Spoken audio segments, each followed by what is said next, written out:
from the world of politics. Well, I think that's part of what he wants, but I think he needs a little red hat that says, make Russia great again. It's kind of a messianic urge. To the world of business.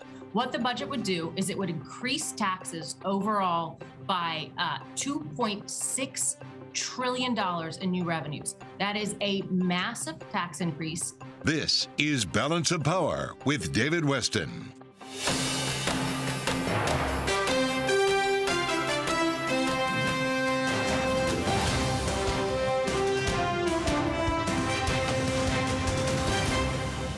From Bloomberg World Headquarters in New York to our television and radio audiences worldwide, welcome to Balance of Power. We start today with the White House, where there's a big announcement already today, and it wasn't directly about Ukraine, but certainly indirectly it was, because it was about oil and the release from the Strategic Petroleum Reserve that should bring down the price of oil and the price of gas at the pump. To bring us up to speed, we turn now to our Washington correspondent, Joe Matthew.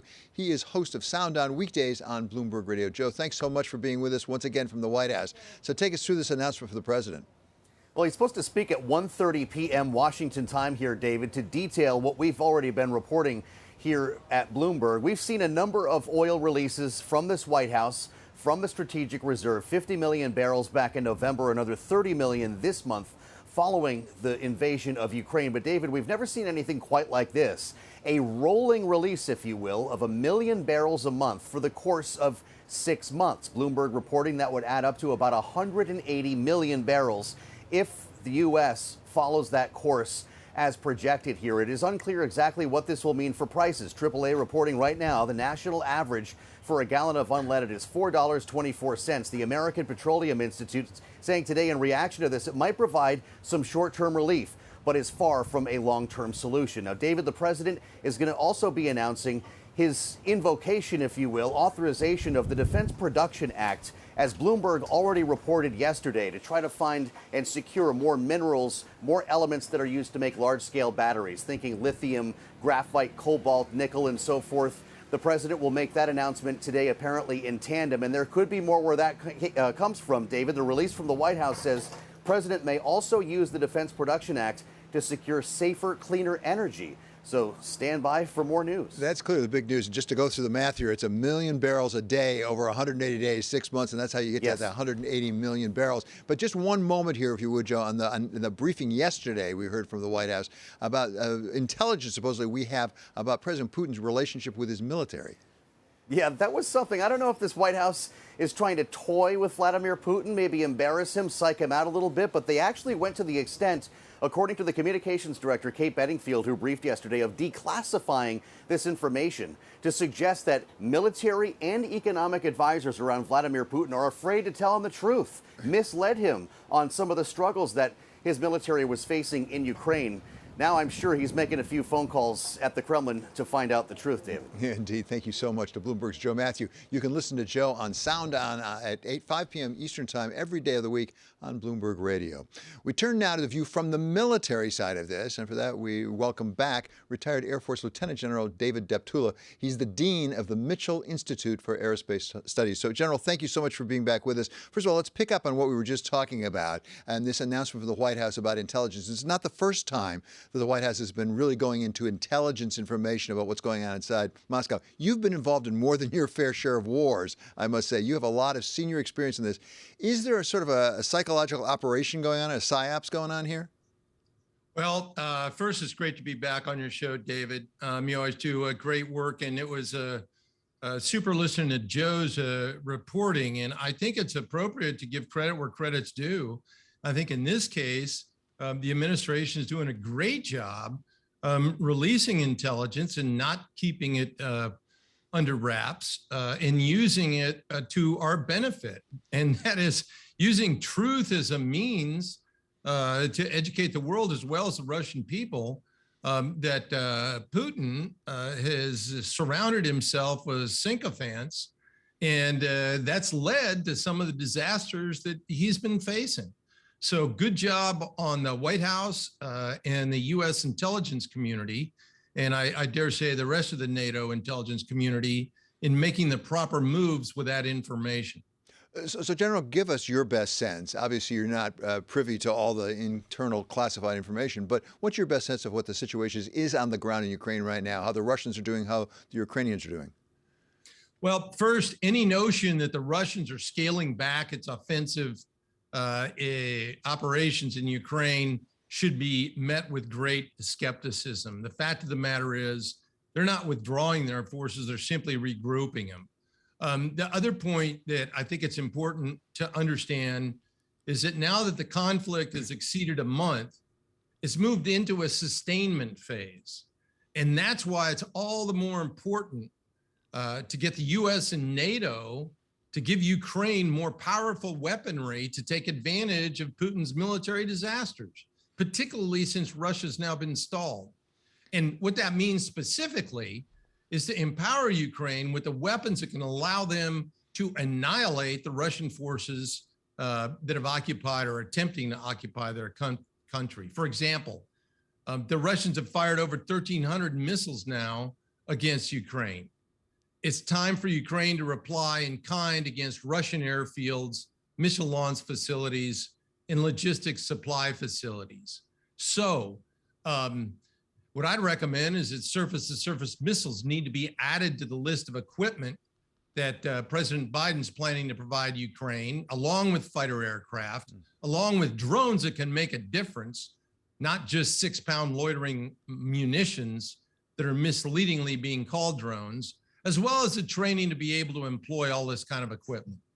That's fascinating. It sounds like a significant ramping up, actually putting Ukrainian forces to some extent on the offense against Russia instead of just the defense. On the defensive side, you know so much about air warfare. You've, I think, 3,000 hours as a fighter pilot, something like that.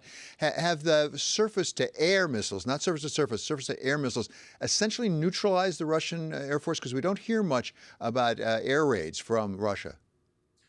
David, is a combination of both. So far, the Ukrainians have shot down about 130 Russian aircraft and about 145 Russian helicopters.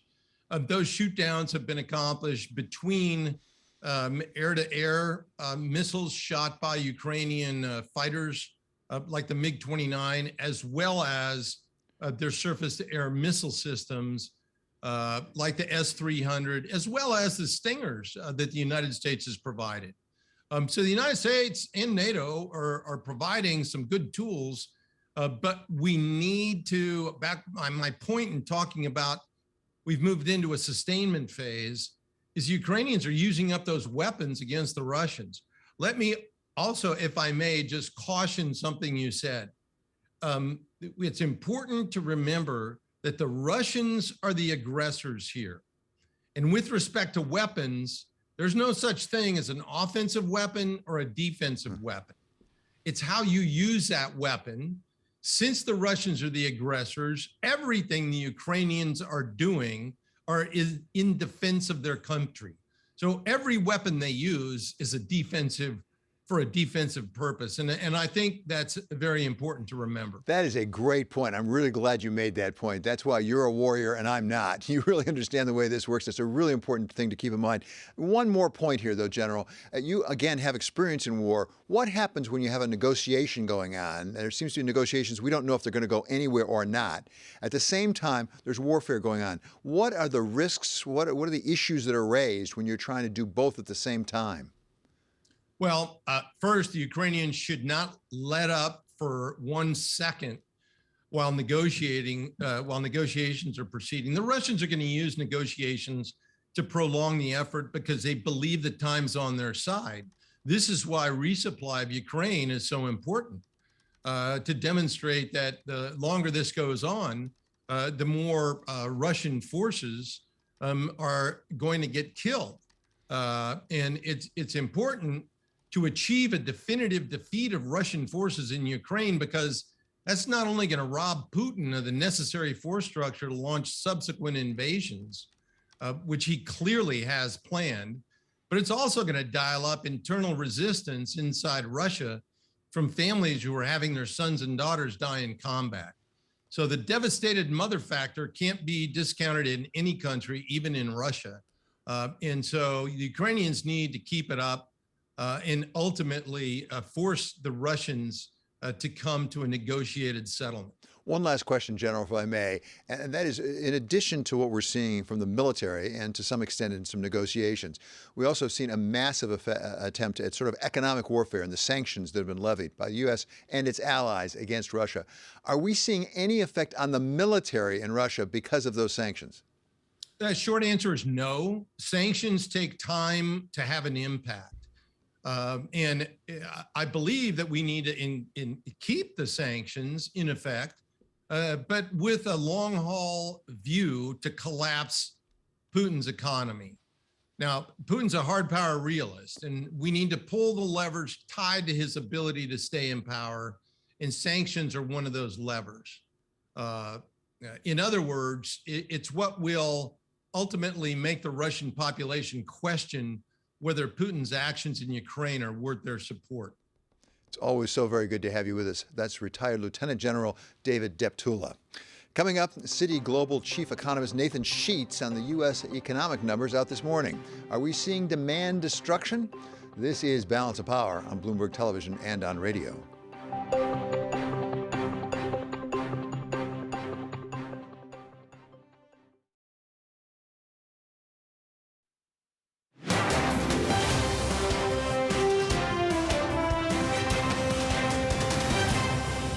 This is Balance of Power on Bloomberg Television and Radio. I'm David Westin. We always want to keep you up to date with news from all around the world, and for that, we turn to Mark Crumpton with First Word. David, thank you. The U.S. will release roughly 1 million barrels of oil a day from its reserves for 6 months. The move underscores White House concern about rising gas prices and supply shortages following Russia's invasion of Ukraine. The White House calls the move unprecedented and says it will provide an historic amount of supply to serve as a bridge until the end of the year when domestic production ramps up. We'll hear more about this later today when President Biden speaks from the White House. Meantime, OPEC and its allies are still refusing to engage with the energy crisis triggered by the war in Ukraine. At a meeting today, the OPEC Plus coalition, as expected, decided to stick to its schedule of gradual production increases. The cartel ratified the 232,000 barrel a day supply increase scheduled for May. That came before the U.S. decision to release oil from emergency stockpiles. NATO Secretary General Jens Stoltenberg says Russia is not keeping its promise to scale back near the cities of Lviv and Chernihiv. Speaking at a news briefing in Brussels today, he said Moscow is trying to regroup in the eastern Donbas region while maintaining pressure on Lviv and other cities. Stoltenberg said NATO still stands with Ukraine. We need to continue to supply weapons to Ukraine. NATO allies will continue to supply weapons to Ukraine as long as necessary. This is extremely important because Ukraine is fighting a war for freedom, for democracy, for our shared values. Ukraine says negotiations with Russia on a ceasefire could resume virtually tomorrow. That would pick up on face-to-face discussions in Turkey this week. The Omicron variant of COVID-19 may be more severe in young children than previous waves of the virus. That's according to a new Hong Kong-based study, which found the strain linked to more hospitalizations, severe complications, and deaths, particularly in unvaccinated children. The researchers are urging health officials to consider vaccinations for kids under the age of 3. Global news 24 hours a day, on air and on Bloomberg Quick Take, powered by more than 2,700 journalists and analysts in over 120 countries. I'm Mark Crumpton. This is Bloomberg. David? Thank you so much to Mark. We got economic numbers out for the United States earlier today, and they showed that consumers spent more money, but when you adjust for inflation, the number actually went down rather than up. To explain what this might tell us about the state of the economy, welcome now Nathan Sheets. He's Citi Global Chief Economist. So, Dr. Sheets, thank you so much for being back with us. It's always great to have you. Is this an indication maybe the economy is weakening? I think that we're seeing that the headwinds on the consumer sector are mounting. And part of that is the inflation story and rising energy prices. I think part of it may actually be a fiscal drag. so that the support from fiscal policy that has been so important for the consumer through the pandemic, it's phasing out and starting to even turn negative. And I think we're seeing some of that in these numbers. And kind of putting it together, consumer sentiment is starting to soften. Now, lest I sound too negative, the consumer also has a fair amount of momentum. And so the headwinds are becoming more intense, but the momentum is still there. And how it all plays out in coming quarters is an open issue. Yeah, well, the fiscal drag is a really important point that we forget. Year over year, there's not nearly as much fiscal stimulus coming into the economy. And I guess that's what you mean by fiscal drag. But I guess one of the things I'm a little perplexed about is this good news or bad news? Because we want to get inflation down. Can we get inflation down without this sort of drag?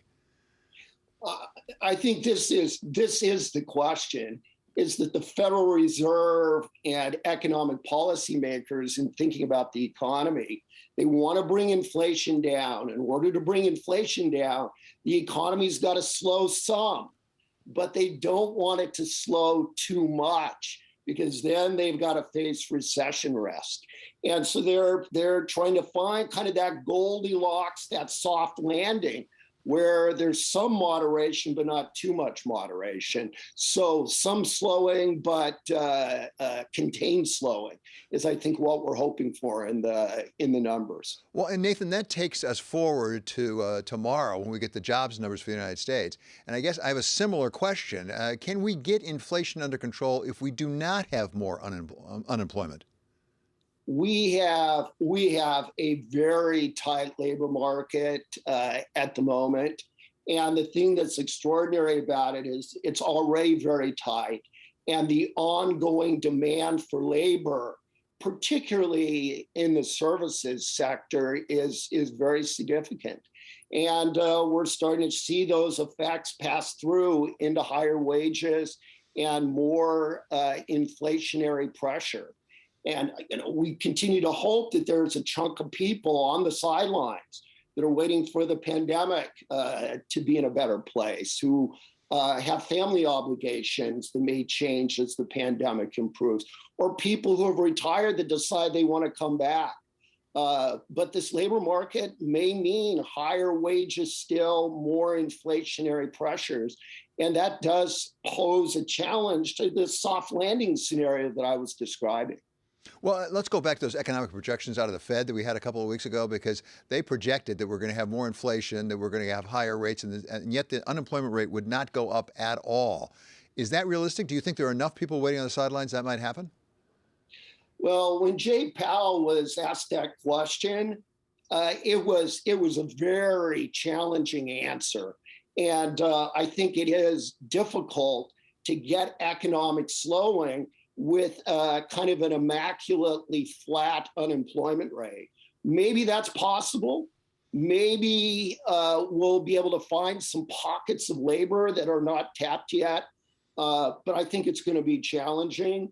And the possibility that we might see a higher unemployment rate, which often builds on itself and generates meaningful recessionary pressures, is a distinct possibility here. Nathan, finally, you mentioned the possibility of recession. What do you put that possibility at?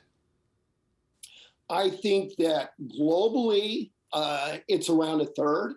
The geopolitical situation, the energy situation is very severe. I think in the United States, we are insulated a notch. But Alan Greenspan once said that the United States cannot long remain an island of prosperity and stability in a world that's struggling. And when I think about kind of the global situation, coupled with the Federal Reserve potentially hiking very rapidly, maybe 1 in 4 over the next 18 months, it is significant, David. It's always such a pleasure to talk to you. Thank you, Nathan. That's Nathan Sheets. He is Citi Global Chief Economist. Still to come in this program, we're going to talk with famed pollster Frank Luntz about how voters are reacting to the war in Ukraine and, for that matter, to continued inflation. This is Balance of Power on Bloomberg Television and Radio.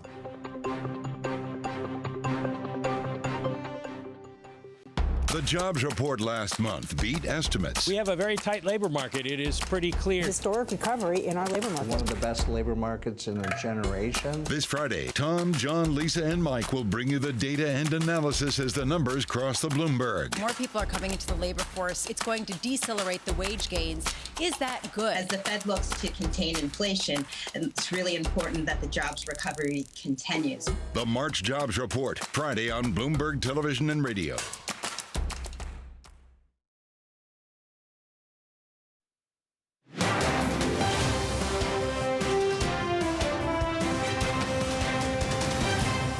This is Balance of Power on Bloomberg Television and Radio. I'm David Westin. Today is the end of the quarter, and what a quarter it has been. To take us through just what a quarter it's been, we welcome now Abigail Doolittle. So, Abigail. That really encapsulates it. What a quarter it's been. I mean, it's just been a rocky, wild ride. And if you remember at the very beginning of the year, it was up and away for stocks until the following week it wasn't. So, volatility is really the key theme for this first quarter. But overall, stocks lower, but not as low as they could have been, because the S&P 500 on the quarter down 3.7%. But at one point, David, if you remember, the S&P 500 had been down more than 10%. The NASDAQ 100 down more than 15%. So we've seen this big recovery in March for sure. Yeah, and then bonds. Well, bonds, that's probably worst quarter ever or something, right? Well, that's probably the big, actually, that is, they lost the most value. Well, if you were short bonds, you were doing fine. Yeah, if you were short bonds, you were doing fine. And now that you say that, I'm actually going to put in the Treasury commodity to see, because it's different if you look at it sometimes from yields. But yeah, the 2-year yield right now, the biggest spike up going back ever since records have been kept, 1976. And relative to 10-year notes, I'm actually just waiting for this to pull up in the Bloomberg. But yeah, that's been probably even the bigger story. I mean, if the declines had stuck for stocks, that would perhaps be equal, but this massive backup that we've had in yields and the selling of bonds has just been incredible. But Abigail, I'm going to get personal here. It's a challenging quarter for you as well, because you always say it's all about the Fed. This quarter, certainly the Fed was a factor, but we also had Omicron, which really affected things, and then we had a war in Ukraine. So the markets had to contend with at least 3 different waves of challenges. And that's probably a key driver of the volatility. Like, volatility represents uncertainty, confusion. Investors simply don't know. So there's all these different factors. But I would say it goes back to the Fed, that liquidity. I mean, prior to the pandemic, I think that the Fed's balance sheet was called $4 trillion. No small amount. But now, $9 trillion. And by the way, they are still buying ever so slightly. Everybody thinks that it's coming in, but that liquidity is still there. Relative to bonds, the actual 10-year note, the biggest decline going back to 2009. So not as dramatic in price relative to yields, but either way, lots and lots and lots of moves. And oil, how much was it up on the quarter? 41%. That's just incredible. But President Biden tried to address that today. Yes. Well, it'll be interesting to see what comes of that address, and it looks like there will be, based on that exclusive reporting, that release from the U.S. reserves. So, great summary of the quarter. Thank you so much to Abigail Doolittle. Coming up is President Biden's handling of the war in Ukraine helping him with his approval ratings. We're going to ask famed pollster Frank Luntz. This is Bloomberg.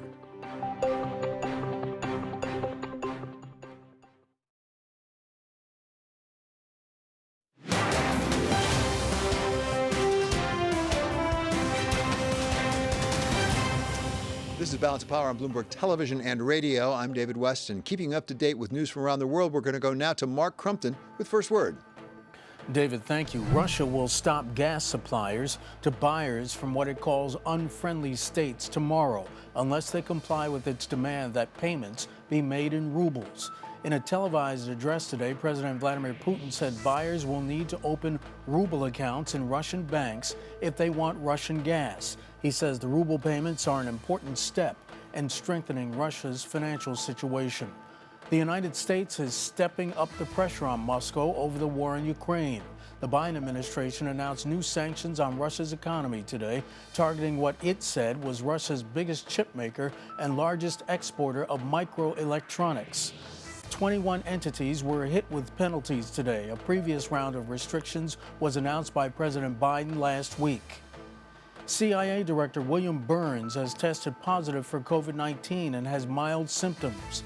Burns, who was vaccinated and boosted, met with President Biden yesterday, but was wearing an N95 mask, was socially distanced, and was not considered a close contact to the president.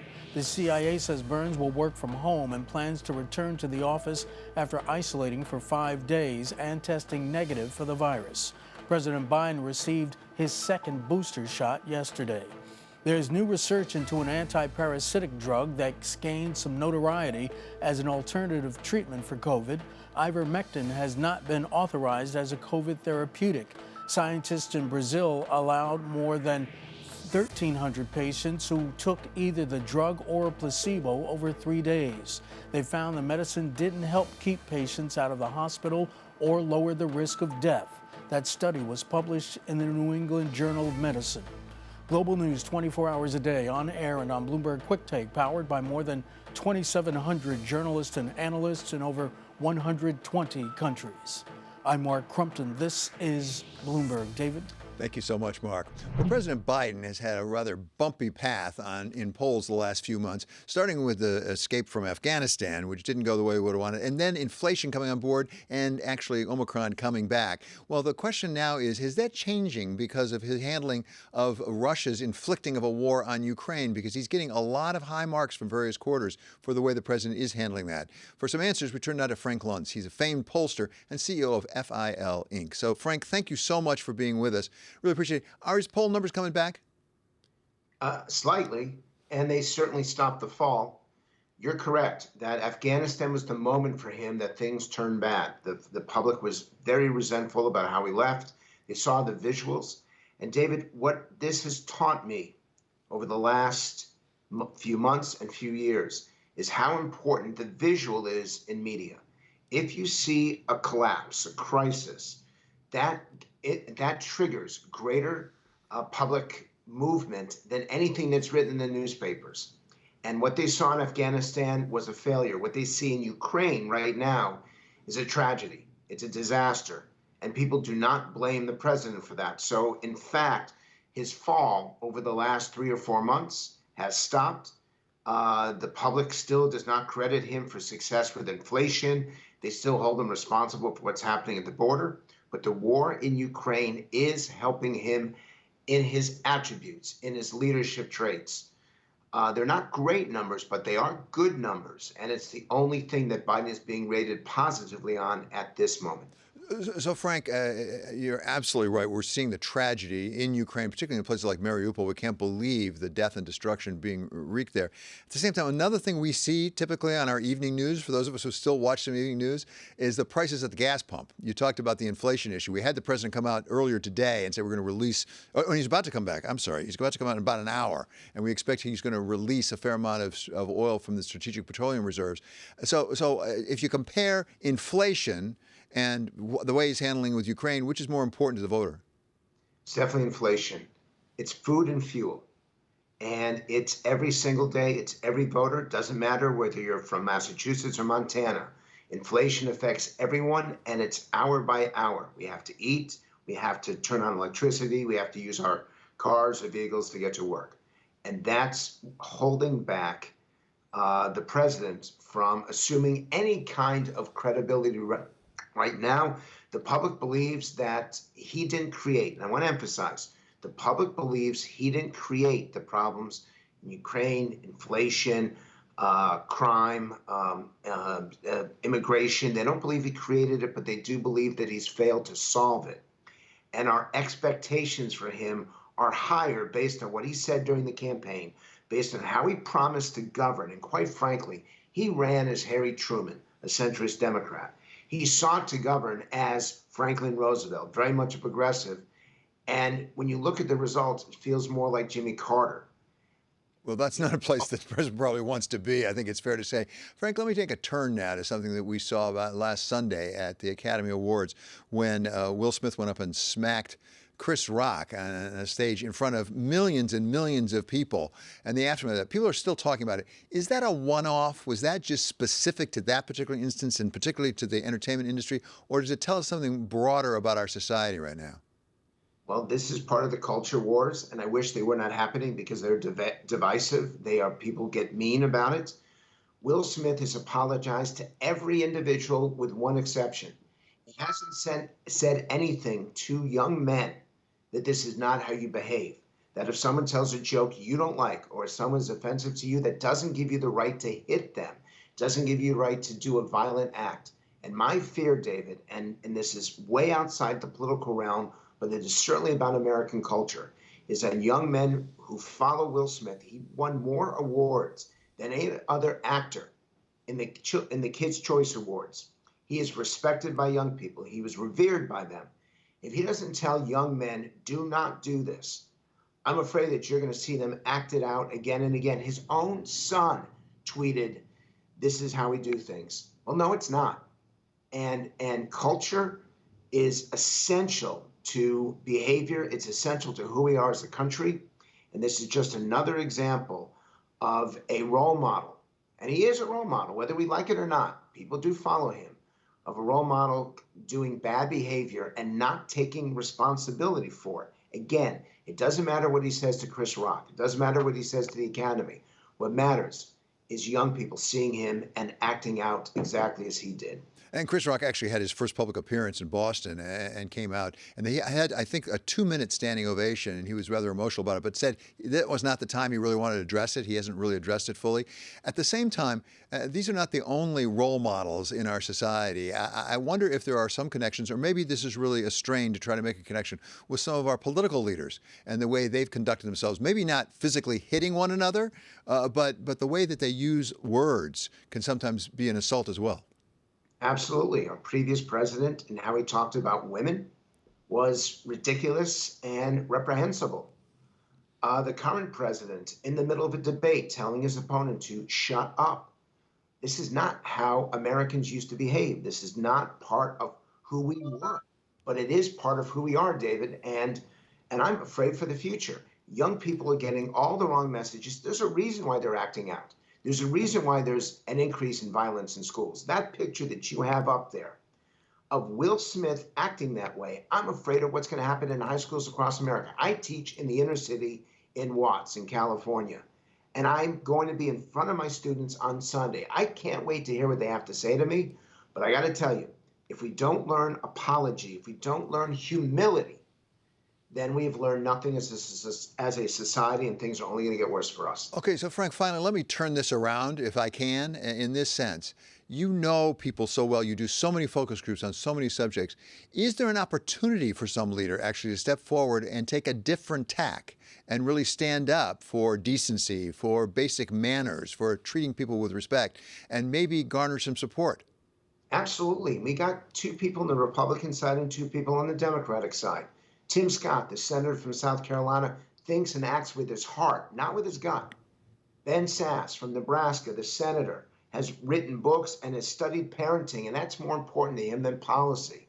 On the Democratic side, Mitch Landrieu, there is no living politician who loves people more and gets them and interacts with them than the former mayor of New Orleans, who's now running Barack Obama's infrastructure campaign, and either Michael Bennet, the senator from Colorado, or Cory Booker, the senator from New Jersey. These are people who speak out of compassion rather than out of hate.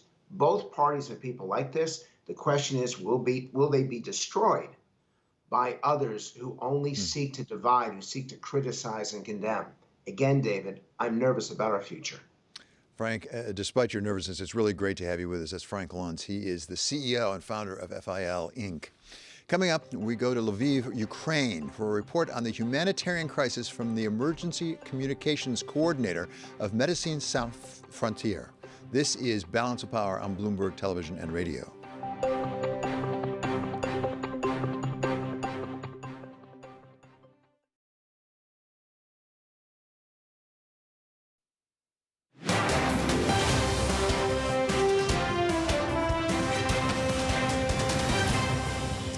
This is Balance of Power on Bloomberg Television and Radio. I'm David Westin. We hear about it and we see it every single day, the humanitarian disaster in Ukraine, what is being done to so many innocent civilians every single day. But there are people in Ukraine who are fighting to try to protect these people, provide for them. We're going to go now to somebody who represents that group of people. She's Avril Benoit. She is Emergency Communications Director for the organization we call Doctors Without Borders. They have a French name, but I never took French, as I just said to her. Thank you so much for being with us. You're in, as I understand, Lviv. Give us a sense what's going on the ground in Lviv, Avril. Yeah, Lviv is actually very safe if you ignore the air raid sirens, which sometimes happen 5 times a day, which of course we don't. We go into the basement. But this is a city UNESCO heritage site where it's considered relatively safe. At least, if you could say anywhere in Ukraine is safe. So a lot of displaced people, maybe 200,000 people from other parts of Ukraine, have ended up sheltering here. We're using it as a main supply base because one of the main things that medical doctors, hospitals, and nurses have told us around Ukraine, where they have a highly developed medical system, highly trained and skilled medical expertise, they have told us they lack certain things, certain supplies. So we bring it in through Poland for the most part, through Lviv, and then dispatch it out to various hotspots around the country. And the other thing that we've been able to do here, as well as in many parts of the country, is offer something that the Ukrainian physicians, as skilled as they are, just don't have. And that is, we're trying to share our expertise in war wounded, in triage, in mass casualty responses and things like that. So, Avril, as you know, I've discussed, you're in the field, I'm not. So I'm not sure how it works, but I'm inclined to ask, take us from the west where you are across to the east and the gradations of the level of problems that you're facing. Sure. Well, you see the map of some of the places where we're working. It's not entirely complete because we're not necessarily always indicating where we're working, but you can see Lviv over there on the left by the Poland border. And then you have a certain number of areas around the borders, any number of countries where you have people who have fled. The United Nations Refugee Commission says that there are, just millions and millions, and they tabulate it every day. But in places like Poland, in Hungary, in Moldova, you have displaced people. In Ukraine itself, though, that's where you have the most. And as you move further into the interior to the capital of Kyiv and then onward into the east, those are the real hot zones. And coming down to the south, you have Mariupol. Mariupol being the city that is entirely encircled, perhaps even completely besieged. And there are very daring rescues that are happening to try to get people out and medical supplies in and other kinds of life-saving supplies into Mariupol, largely led by the International Committee of the Red Cross, which of course has that particular mandate to negotiate that sort of access. And then what we're doing is positioning our medical teams in the various places where people are likely to come out, because we can then perhaps facilitate the transfer of those patients to safer places like Lviv, where they can get higher levels of care in a relatively safe environment. So, Avril, we're simulcasting on radio as well as television, so I'll just try to describe what we saw for our television audiences. For our radio audiences, what we saw was some operations for Médecins Sans Frontières over in the western part of the state, almost on the border with Moldova, going over toward Poland, obviously in Lviv. Then also I saw down in the south around Odessa, it looked like, and then operations in Kyiv as well. Talking about Mariupol, which seems to be just a terrible tragedy right now, can you get medical supplies into Mariupol at all at this point? We cannot. We have tried a number of times, and I know that there's always a convoy on standby that is trying to make the attempt. So as I understand it, there is an attempt going on right now, as I say, with the ICRC in the lead, and we very much hope that they can have that access. One of the things that we encountered when we had supplies loaded on flatbed trucks trying to reach Mariupol is that the road was just littered with mines, with improvised explosive devices and things like that. And certainly you can move little cars zigzagging through the debris on the road and the various mines, but you cannot move trucks. And so for us, this was a massive and devastating missed opportunity to bring supplies in and then at the same time bring people out on the other side. Avril, most of us think about what you need to do over there is related to injuries from the war. At the same time, there were infectious disease issues in Ukraine before this happened, I've read about. What was the medical state in Ukraine, and to what extent has that been exacerbated by this war? Yeah, it's a really interesting question because certainly, a lot of the attention right now is on war wounded and trauma. What we're seeing, though, is that as we have seen for many, many years, there is, with this elderly population, chronic disease, which now with the war is left unaddressed to some extent. While the Ukrainian hospitals are prioritizing the war wounded, the others who need to come in and deliver babies and children who need vaccinations and all the other care that people need, people with diabetes need their insulin. These are the areas which risk being neglected. The other thing we're seeing is that people who are older, have less income, maybe no car, have not been able to flee cities like Kyiv. And so they're at home alone. They don't have their medications or they've run out. They don't have the energy or the mobility physically to be able to go and stand in line at a pharmacy that's run out of stock. So there are all these gaps that are beginning to emerge. And these are what you might call the knock-on effect. So you'll have those who are killed and injured by direct impact of the war. And then you're going to have those who become sick as an indirect impact of the war. And so that is certainly an area of focus for the medical humanitarian intervention we're doing. Monumental task. Thank you so much for sharing with us. That's Avril Benoit. She is Emergency Communications Coordinator for Médecins Sans Frontières, and she is coming to us today from Lviv, Ukraine. Coming up, we're going to check in on reaction in the oil markets in anticipation of President Biden's expected announcement on the Strategic Petroleum Reserve. This is Balance of Power on Bloomberg Television and on radio.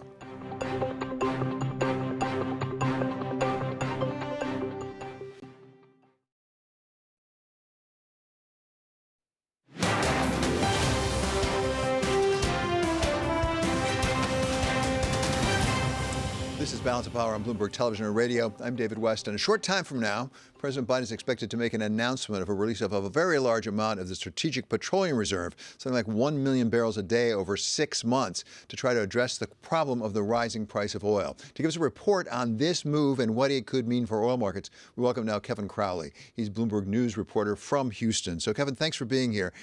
Is this a drop in the bucket? Will it make a difference?